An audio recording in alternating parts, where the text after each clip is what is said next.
friend of me is OUKITEL OKT1, and today I would like to show you how you can connect this tablet using Bluetooth. Firstly, just go into settings. Then you need to tap on connected devices section here and select pair new device. Now just wait for available ones to show up and tap on the one that you wish to connect to.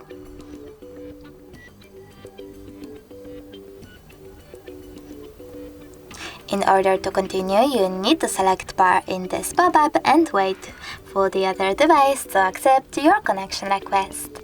As you can see, my devices were successfully connected.